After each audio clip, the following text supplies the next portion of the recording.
Hey everyone, welcome back to Work-Life Harmony. I have a guest that I have been just waiting all week to have the opportunity to finally talk to Stephanie person to person, even though we're online.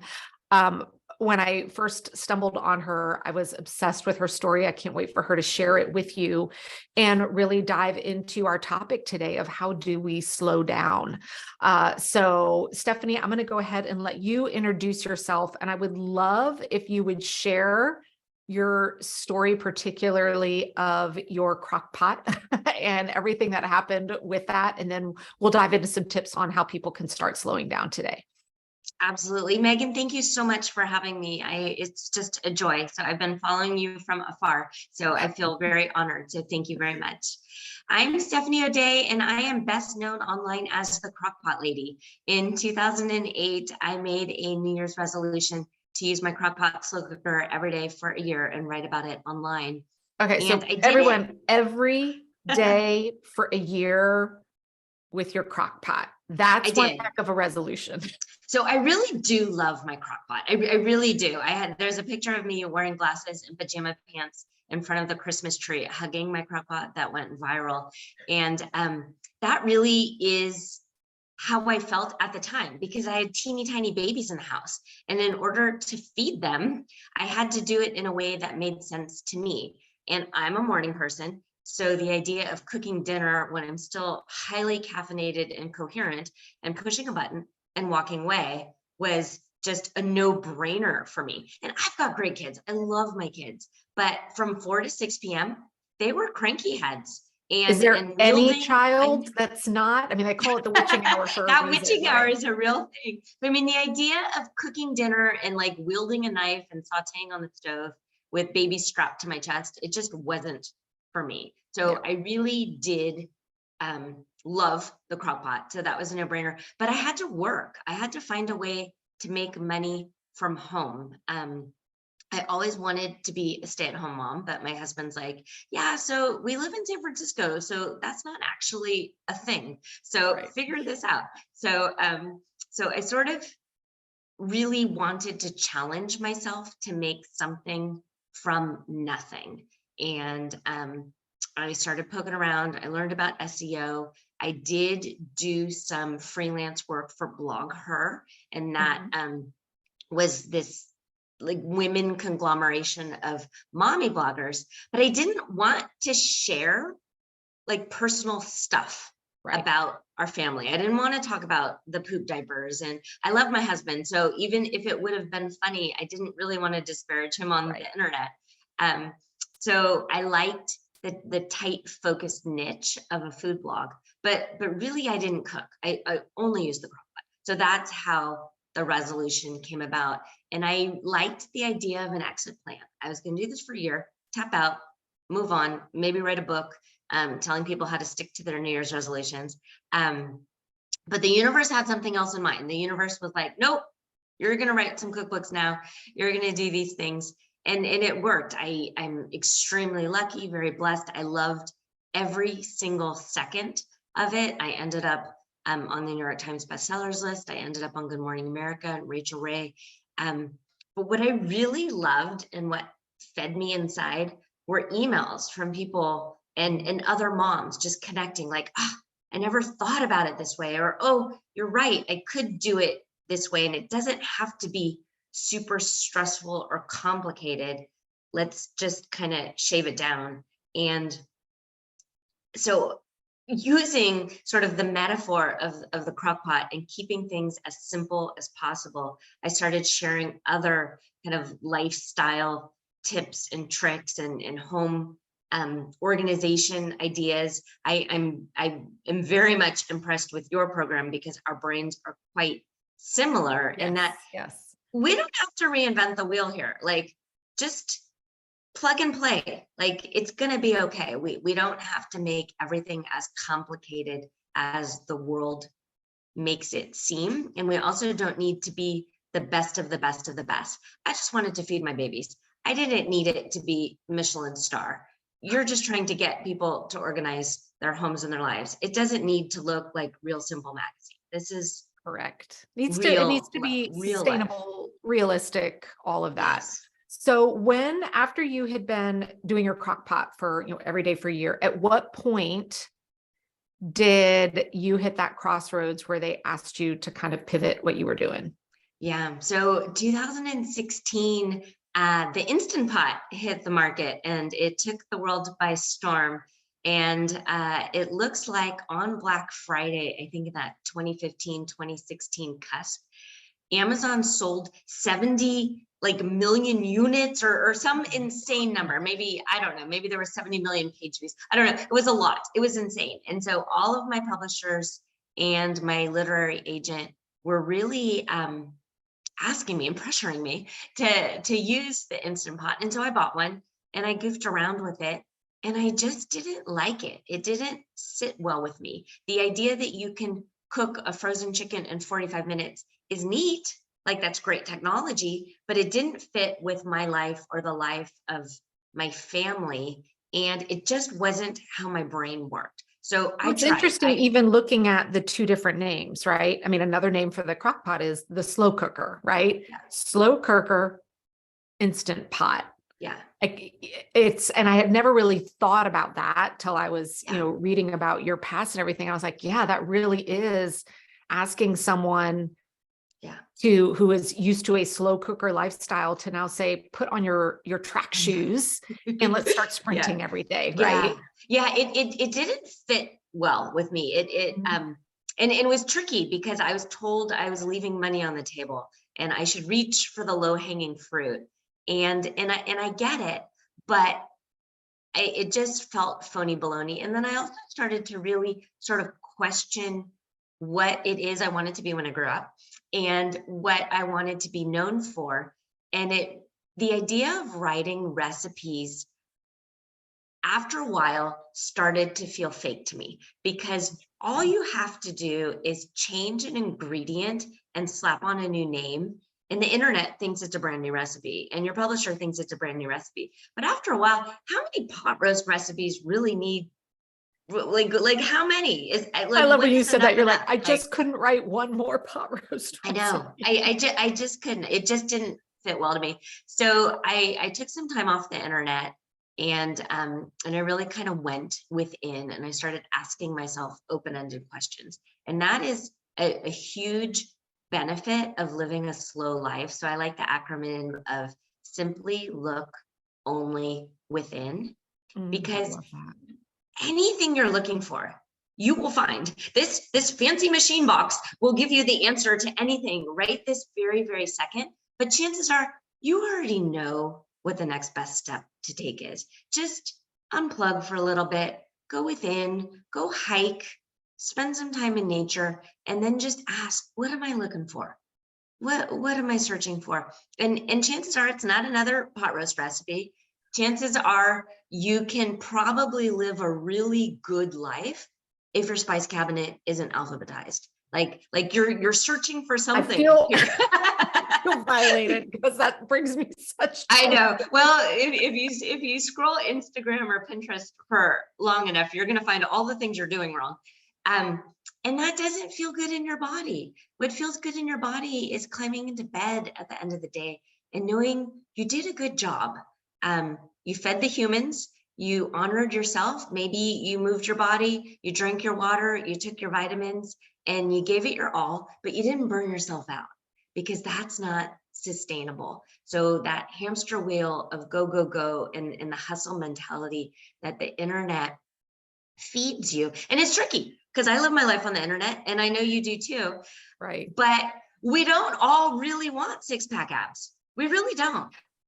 Or we don't want to use our time in a way that it would require to develop the six-pack. Yeah. I'd love to have them, but I don't want to spend that many hours of my day. No. So for everybody listening right now that is thinking, oh my God, that sounds amazing. Yes, I want to go reconnect with myself, but then they're also looking at what they feel is the reality of the stage of life that they're in right now, which is, maybe they're at home with 3 young kids, like under the age of 6, and they're going, when the heck, I can't even go to the bathroom alone. When am I supposed to find this time to slow down and reconnect when I Truly, I mean, we've all been in that stage I of your know. kids where I you know. really can't go to the bathroom alone. I used to nurse my oldest on the toilet with me because I was so scared to put her down that I thought if she cried, CPS would call. So I get, I get it. That sort of frantic feeling that you can't slow down because there's too much to do and not enough time to do it. It really starts from giving yourself a big hug and knowing you are doing a great job already, and sort of tuning out the noise that you have to do all the things right this very second or you're falling behind, and you're not. If we're lucky, life is really long. And that's what we're trying to do in the here and the now, is set yourself up for sustainability. So when you are in your 70s, 80s, 90s, you have a healthy body and you can crawl around on the floor with your grandchildren, and you can garden and you can do yoga and do the things that you've been sort of shoving aside because you're too busy doing the things that you think you have to do. Oh, I think that you nailed it right there when you said doing the things that you think you have to do instead of maybe recognizing everything isn't a have to, which is so hard in the moment. It's so hard in the moment when we're feeling like everything on our plate is a have to. Yeah. Yeah. So if you have infants and toddlers in the house, they are your have tos. You have to feed them, you have to care for them, but you don't have to also organize the world's best bake sale and be the head volunteer at Friends of the Library and win every single promotion they have at work right this second. So really choose right now, right in this season and stage of life, what is the most important? And chances are it's your family, your health, and your sanity. And then everything else, just sort of put it aside and realize you are not going to always have a 6-month-old and a 2.5-year-old. You're just not. That's not how the world works. And it's okay. They will go to school, that you will have more time, but you will be forced to slow down if you don't actively choose on purpose to do things in a sustainable way now. Women write to me all of the time, and all of a sudden they get sort of diagnosed with these adrenal fatigue. I know is at the top of the list. I went through that a lifetime ago, but it's not uncommon. No, it's not uncommon. And adrenal fatigue can manifest in different ways. Yep. So again, when you take the time to slow down and just sort of sit and ask yourself, am I sleeping okay? Am I actually eating protein? When was the last time I drank something that wasn't wine or coffee? So just asking yourself these questions, because if you're constantly either fueling with caffeine to get yourself going, or then some sort of numbing agent to turn your brain off, you're not giving your body what you want. And adrenal fatigue isn't fun. So I too went through that in kind of the 2016 to 2018 year when I was trying to figure out what the next step was. And then also I was caring for my grandma who was ailing. Was trying to keep up with the internet, which you can't, because that's the nature of the beast. Right when you figure out Facebook, they're going to change the algorithm on you. So it just a lot of it is knowing that you're only human, and humans have been humaning for quite a while, and really we need the basics. We need food, shelter, love, companionship. We don't need fancy purses, probably. And so just deciding what on purpose is really valuable to you and your own needs, and then kind of shelving the other stuff for a while. So when you were first starting your slowing down, what were some of the initial things that you recognized weren't a have to anymore? PTA. And it's not have to forever, right? It can just No, be no, for it's the not. next year or It's actually two, interesting because I yeah. spend my day in an elementary school right now as their school paid secretary. So I get to give out hugs and Band-Aids all day long, and they pay me, and there's health benefits. So that's great. But I all of a sudden had this idea, like, why am I sitting in a meeting in a cold gym at 7 p.m. at night to help the children when my own children were home, and my husband was scrambling to give them bath time and bedtime? Like, I do want to help the children, but I need to help the children in my own house first. And that was kind of a wake-up call. And then also, I tend to be a very empathetic person. So when I was coaching and doing things, I was pouring my all into other people, and I was forgetting to get up and go for a walk around the block and do the Pilates and do the yoga and the things that I wanted to do. And so it sounds very self-centered. And women in general are not raised with that idea of putting their needs first. And so I sort of now look at myself in this scientific way that I'm the nucleus, and I really do have to care for myself first in order for all of these other beings to orbit properly. And now I'm looking at it as a way that when I do take the time for myself, and I'm an early riser, so I have an hour or two to myself every day before my kids wake up, the dog wakes up, before life happens, where I am completely unplugged. It's me and my yoga mat and a journaling worksheet that I have. And I just sort of brain dump and then prioritize. But if I don't give myself that time, I'm not as productive and I don't feel as grounded. Because when you are grounded and centered first, you're not reacting, you're just sort of responding because you're already centered. So bring it on. Otherwise, if I'm getting up at the same time as the kids are getting up and I'm trying to make myself coffee and also sign homework papers and do this stuff, it's already this kind of frazzled state. And, for everyone listening that's gone through my Master Your Morning workshop, I love that you shared what works for you and what grounds you in the morning. Because one of the things that we go through in that is people uncovering, like, what are the activities that allow them to feel center grounded, fulfilled, serving their own personal needs before turning around in service to others.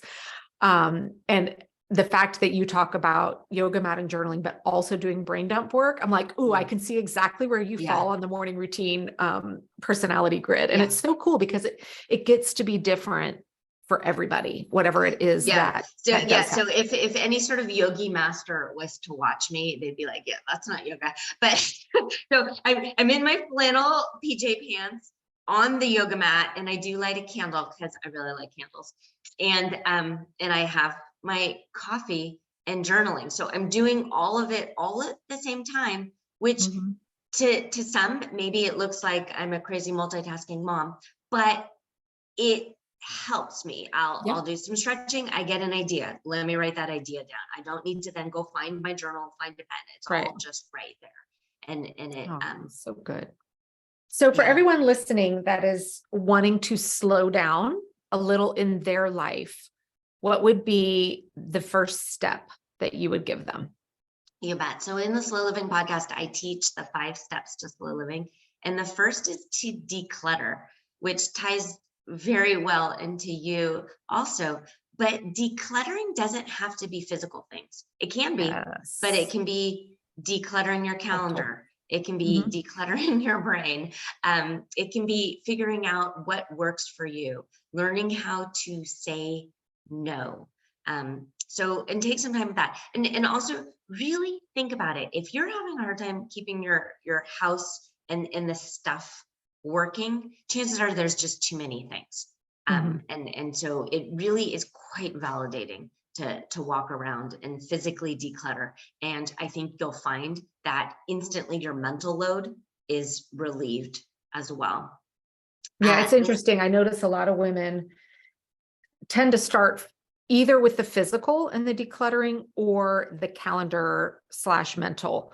But I have yet to meet anyone that does one really, really well without also doing some of the other. Because once you start in one area of your life, it does just start to trickle. It does. And it's so gratifying because you can see the momentum build and the snowball kind of getting bigger and bigger. And wherever you are now, just trust and have faith that if you take teeny tiny baby steps every day, not huge leaps, tune out the noise and the nonsense of the marketers online who are like, have 10-minute abs. No, just teeny tiny baby steps and you will get there. And then I'll quickly run through the 5 steps just in case.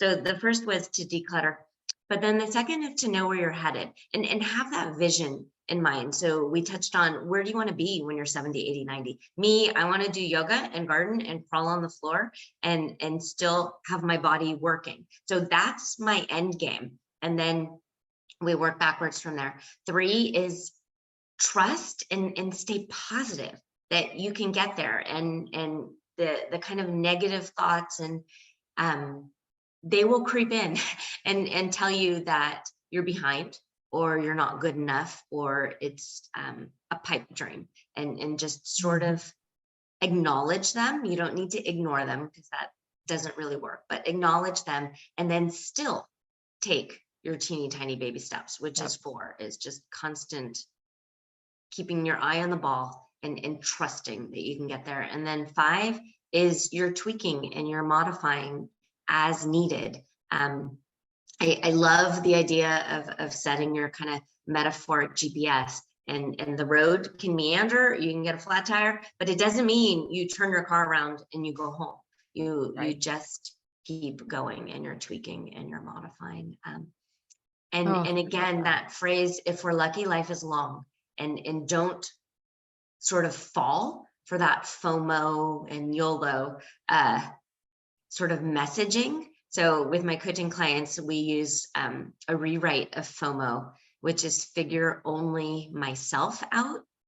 Oh, I love that. Yeah, because everyone is trying to sell you on something, but I really want you to go within, because you know what your own version of your best life is. And it's probably not going to look like the lady down the street, because you know your life, your marriage, your children, your house, your big kind of internal dream that you're scared to let loose. Yeah. Oh, so good.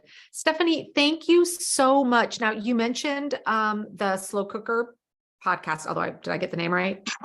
No, so the podcast is the Slow Living podcast. Slow Living. Okay, I was like, I know I said that wrong. So where wouldn't that be fun? So now you unwrap your meat and you throw it in the pot. Yeah, unwrap that throat. No, where can people tune into the Slow Living podcast? Sure. So that's on any of your favorite podcast apps. My main home is stephanieodea.com.